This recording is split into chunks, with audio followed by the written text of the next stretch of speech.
지난 5월 20 그리고 21일 양일간 미래사회를 지배할 트렌드를 살펴보고 우리 사회의 도전과제와 해법을 논의하는 자리인 한국미래포럼 2019가 서울 소공동에 위치한 롯데호텔에서 아주 성황리에 맞춰졌다고 합니다.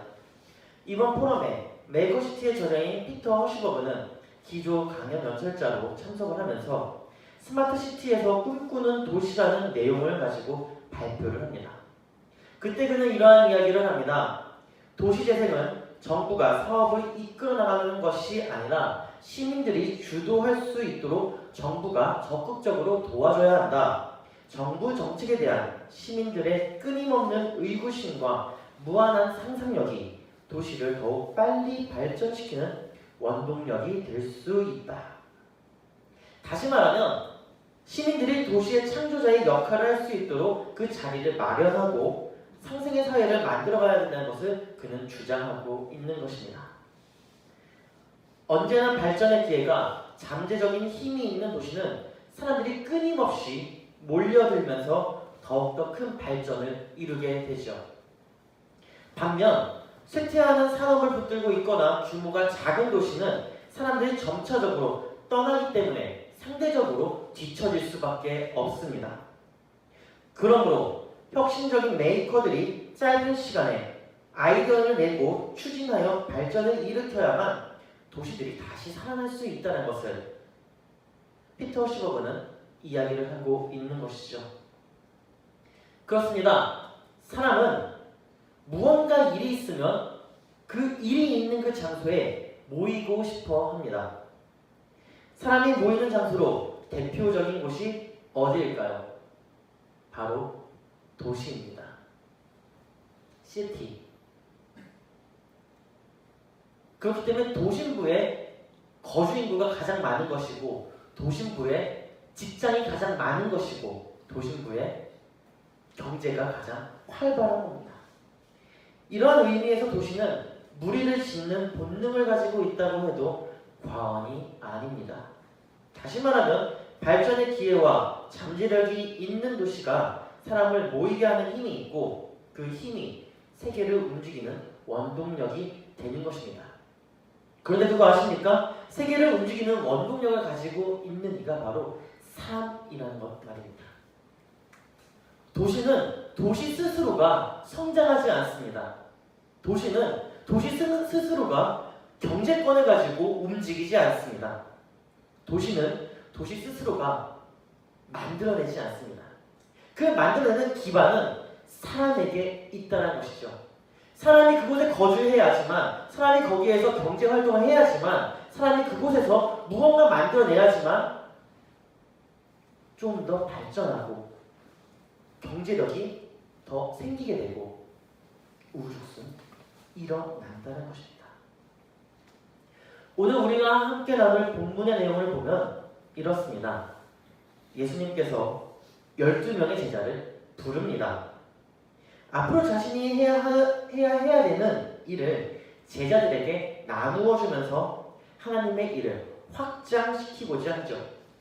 이와 동시에 제자들에게 능력을 부여하면서 하나님의 나라를 선포할 수 있도록 그 나라의 능력을 드러낼 수 있도록 지도를 하십니다.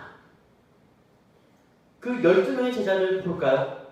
2절부터 쭉 나와 있습니다. 12사도의 이름은 이러하니 베드로라 하는 시몬을 비롯해서 그의 형제 안드레와 세베대의 아들 야고보, 그의 형제 요한, 빌립과 바돌로메, 도마와 세리마테, 알페오의 아들 야고보와 다데오, 가나나인 시몬 및 가룟 유다와 예수를 판자라. 그리고 5절에는 예수께서 이 12를 내보내시며 말씀하십니다. 근데 우리가 여기에서 살펴봐야 될 것은 이겁니다. 예수는 이 12명의 제자를 가리켜서 사도라고 칭언합니다. 아포스톨로스. 헬라어로는 아포스톨로스라고 이야기합니다. 보냄을 받은 자. 그리스도의 명령을 받고 보냄을 받았다라는 것이죠. 예수는 이들을 가리켜서 이렇게 사도로 칭하며 자신의 대리인으로 권위를 위임한 자들과 함께 그 나라, 하나님의 나라를 만들어 갈 것을 보여주고 있습니다.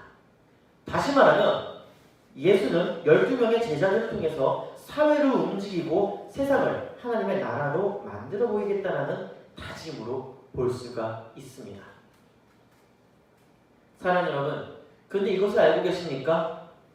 사회가 움직이고자 할 때에 꼭 필요한 자원은 사람이라는 것입니다. 사람이 큰 자원이라는 것이죠.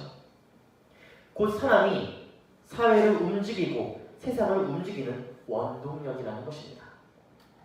혼자서는 이뤄낼 수가 없습니다. 그러나 하나의 생각과 하나의 뜻, 하나의 말, 하나의 마음을 가지고 여럿이 함께 움직이게 되면 그때부터는 상상을 초월하는 일들이 펼쳐지게 됩니다.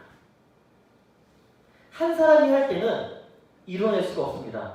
그런데 두 사람, 세 사람, 10사람, 30명, 40명, 50명 그 이상이 모이게 되면 상상을 초월하는 일들이 급작스럽게 나타난다는 것이죠.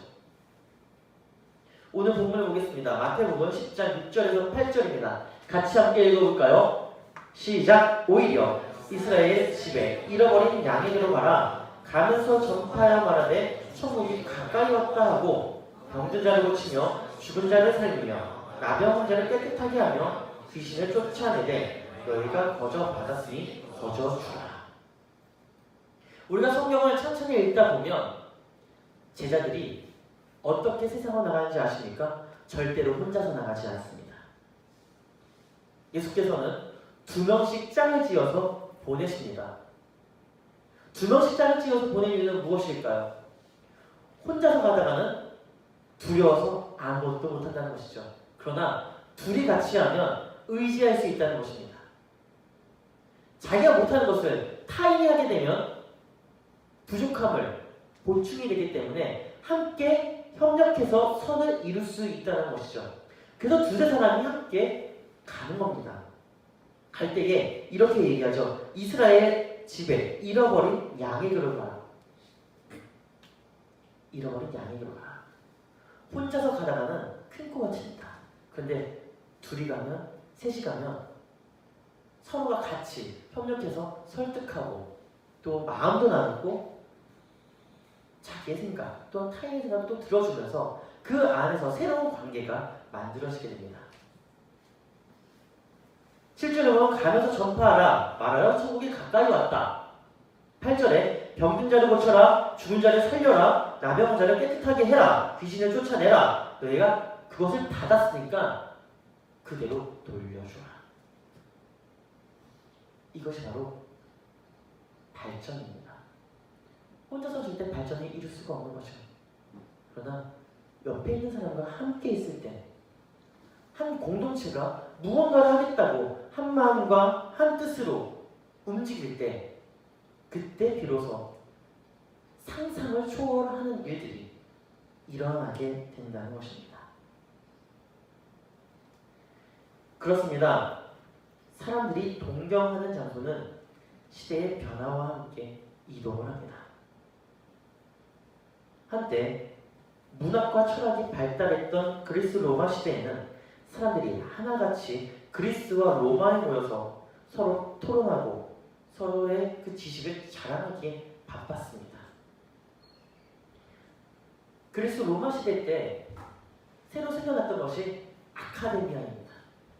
자신이 학습했던 것들을 모여서 이야기하는 장소, 디베이팅하는 장소로 손꼽혔던 곳이 바로 그리스 로마 시대의 아테네입니다. 자신이 얼마나 똑똑했으면 자신이 배운 것이 얼마나 많았으면 함께 그 자리에 모여서 토론을 하면서 지식을 가지고 서로 싸웠을까요? 그런데 로마 제국이 동설분열이 일어나면서 15세기에 대항해 시대로 이동하고 인도 항로를 개척했던 포르투갈과 스페인이 식민 통치를 하면서 그 힘이 로마 그리스 시대에서 이 두 나라에게로 이양이 됩니다. 그런데 이 두 나라가 그 힘을 외부로 또 쓰다 보니 무역전쟁으로 인해서 그 힘은 다시 영국으로 이동하면서 산업혁명이 발생했고 이때 경제적으로, 정치적으로 모든 나라 위에 군림하는 대영 제국이 탄생하게 됩니다. 그래서 우리가 사회나 세계사에서 배우는 것처럼 영국을 어떻게 이야기합니까? 태양이 지지 않는 나라라고 배우지 않았습니까? 어딜 가나 태양이 떠 있다, 어딜 가나 빛이 있다 하기에 태양이 지지 않는 나라 대영 제국, 큰 나라 영국이다라고 하는 겁니다. 그래서 아직도 영국은 영문으로 쓸 때 유나이티드 킹덤, 전 세계를 군림하고 있다, 운영하고 있다라는 의미의 UK라는 말을 아직도 쓰고 있습니다. 이때마다 사람들은 힘이 있는 곳으로, 발전이 보이는 곳으로 옮겨갑니다. 다시 말하면 번영의 중심에는 사람이 있다는 것입니다. 발전한 곳에는 항상 사람이 몰려 있다라는 것입니다. 그렇습니다. 예수와 그 12명의 제자들이 장소를 옮길 때마다 놀라운 기적의 현장들이 나타난다는 것, 어느 누구도 부인하지 못합니다. 사복음서를 한번 보실까요? 이 사복음서에 보면 기적과 같은 일들이 많이 일어납니다. 어떤 기적들이 있죠? 오병이어가 있고요. 오병이어가 있고요. 오병이어가 있죠. 또 뭐가 있죠? 물로 포도주를 맞는 사건이 있고요. 또 뭐가 있죠? 네? 바디메오가 눈을 뜬 것. 예, 그것도 기적이죠. 실로암의 기적이 있고요. 또 뭐가 있죠? 죽은 자가 일어나죠. 점점 산으로 가고 있죠. 지금 계속 산으로 가고 있죠. 그만큼 많은 기적의 현장들이 사복음서에 대해서 나타나고 있다는 것입니다. 그런데 그 기적의 현장에 누가 있었습니까? 그 기적의 현장에 사람들이 있었다는 겁니다. 사람들이 없는데 기적이 일어났을까요? 아니요. 사람들이 있었기 때문에 기적이 나타난 것입니다. 다시 말하면 사람이 서 있는 자리, 사람이 있는 자리가 바로 기적의 자리입니다. 그리고 그 자리는 새로운 현상을 만들어낼 수 있는 원동력이 있는 자리입니다. 국가와 도시의 발전의 중심에는 바로 사람이 있습니다. 그 도시의 발전이 바로 기적이라는 겁니다. 사람이 없으면 기적의 현상은 일어나지 않는다는 것이죠. 그래서 오늘 본문 1절에는 이렇게 이야기하고 있죠. 예수께서 그의 12제자를 부르사 더러운 귀신을 쫓아내며 모든 병과 모든 약한 것을 고치는 권능을 주십니다. 예수가 사람들을 불러봅니다. 그것도 12명의 제자를 부릅니다. 그리고 그들에게 자신의 능력을 나누어 줬습니다. 그 능력을 받은 12명의 제자들, 그 12명의 사람은 그리스도의 이름으로 제자가 되었고 그 제자들은 하나님같이 그리스도의 마음과 그리스도의 생각과 그리스도의 뜻을 가지고 움직입니다. 이러한 것을 보면요, 예수도 굉장히 욕심이 있었던 사람으로 보입니다. 어떤 욕심이 있었을까요? 사람을 키우겠다는 욕심입니다.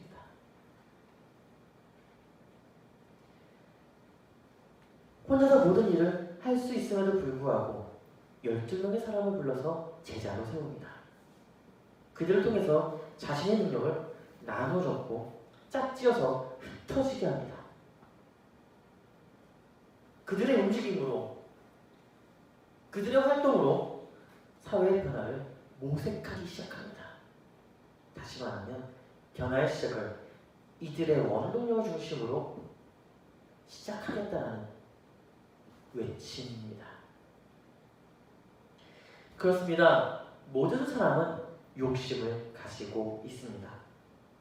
여러분들은 어떠한 욕심을 가지고 살아가고 계십니까? 여러분들은 어떠한 욕심을 가지고 있습니까? 그 욕심의 중심이 어디에 위치하느냐에 따라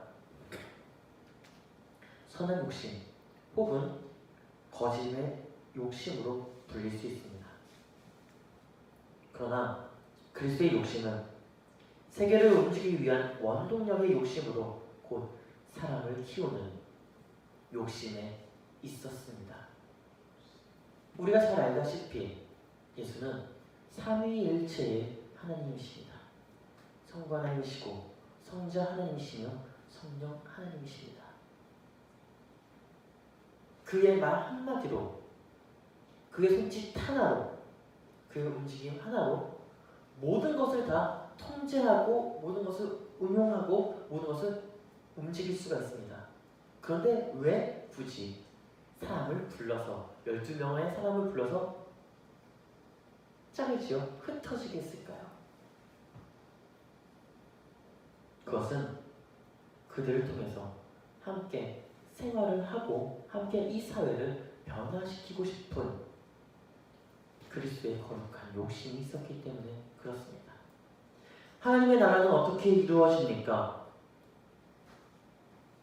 믿는 자들이 함께 뜻을 모아 하나님의 나라를 위해서 움직일 때, 살아갈 때에 그 나라는 임하게 되는 것입니다. 오늘날 사회를 읽어야 됩니다. 이 사회가 믿는 자들에게 무엇을 원하고 있는지, 이 세계가 어떻게 움직이고 어떻게 돌아가고 있는지 읽을 수 있는 통찰력을 가지고 있어야 됩니다. 근데 가장 어리석은 믿음의 사람은 믿음을 가지고 있다고 하지만 가장 어리석은 사람은 움직이지 않는 겁니다. 이 사회가 어떻게 변하고 있는 건지 뻔히 알고 있으면서도 나만 잘 지키면 되지, 그 생각으로 움직이지 않는 것이 가장 어리석은 사람입니다. 오늘의 사회는 어떤 사회입니까? 급속하게 변화하는 물질의 사회입니다. 첫 시작도 마지막도 돈으로 시작해서 돈으로 끝나는 시대가 오늘의 시대입니다. 이런 물질의 사회에서 사람을 온전하게 키우고자 한다면 사람을 내쫓는 것이 아니라 많은 사람들이 모이게 하고 그들에게 필요한 것들을 채워줄 수 있는 체계들이 있어야 됩니다. 교육학으로 얘기하면 커리큘러가 있어야 한다는 것이죠. 체계적인 교육과정 속에서 양육을 하고 이들과 함께 새로운 것을 이루어낼 수 있는, 새로운 것을 만들어낼 수 있는 프로그램이, 활동이 있어야 된다는 것입니다. 예수가 12명의 제자들에게 자신의 능력을 전하면서 이들에게 어떠한 일을 하라고 명했습니까? 더러운 귀신을 쫓아내라. 모든 병과 약한 것을 고쳐라. 그들을 불러라. 세례를 줘라. 가르쳐라. 양육하라. 그리고 이들과 함께 교회를 세우라.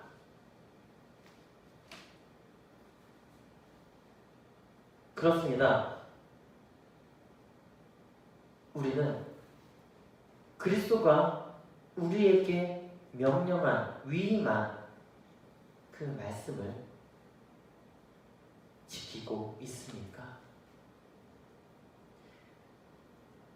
혹시 나는 잘 믿고 있으니 내 신앙만 잘 간직하고 내 신앙만 잘 유지하면서 있는 것은 아닙니까? 마태복음 28장 18절에서 20절에 위대한 명령을 주님께서 주셨습니다. 아버지와 아들과 성령의 이름으로 세례를 베풀고 내가 가르치고 분부한 모든 것을 그들도 역시 가르쳐 지키게 하라.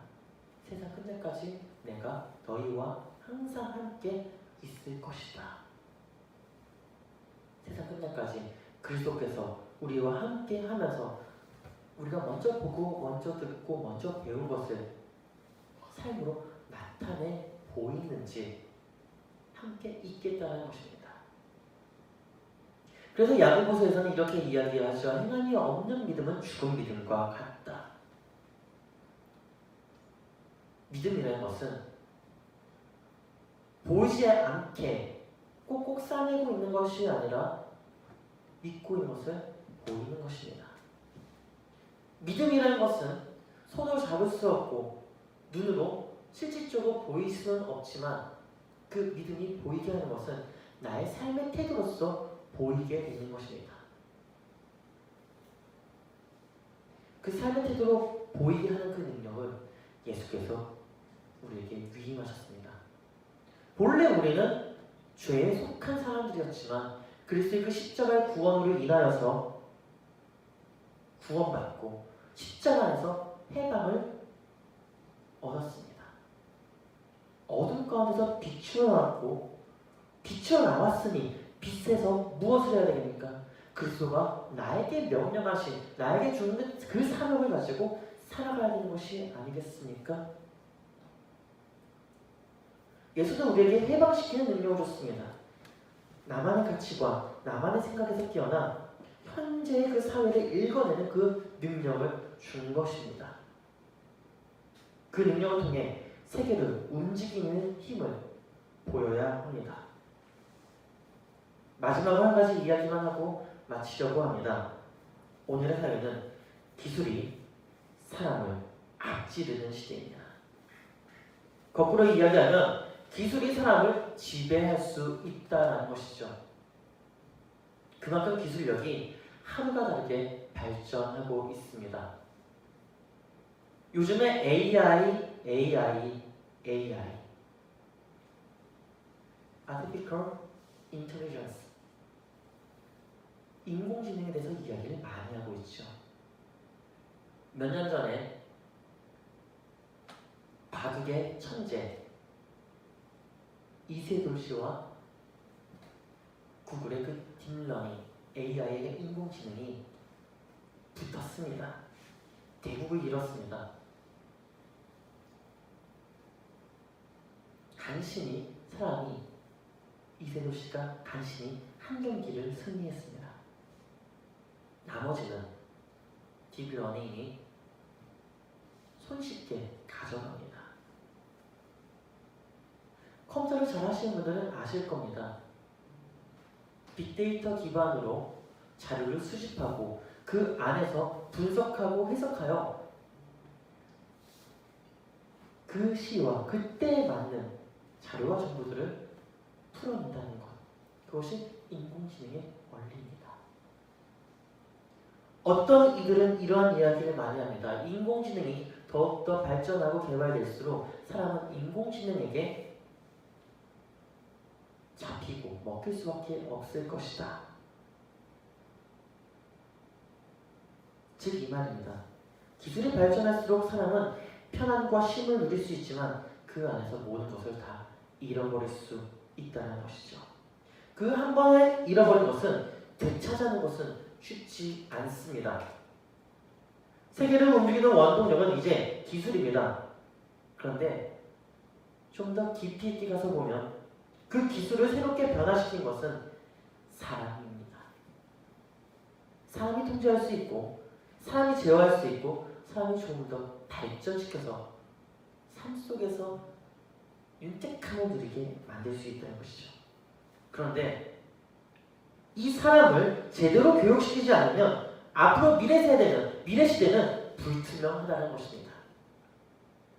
그래서 앞으로 5주간 디모데 전서를 중심으로 4차 산업과 미래 교육에 대한 주제를 가지고 나누어 보려고 합니다.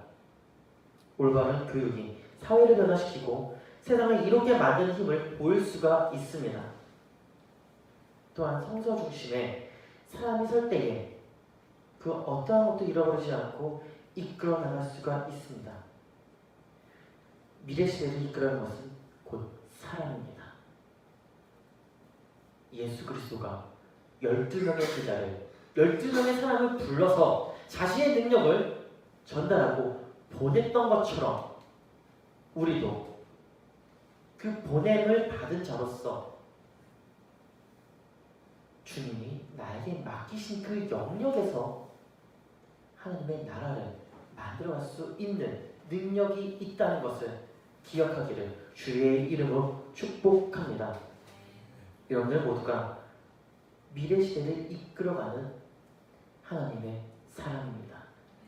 하나님의 꿈입니다. 하나님의 능력입니다.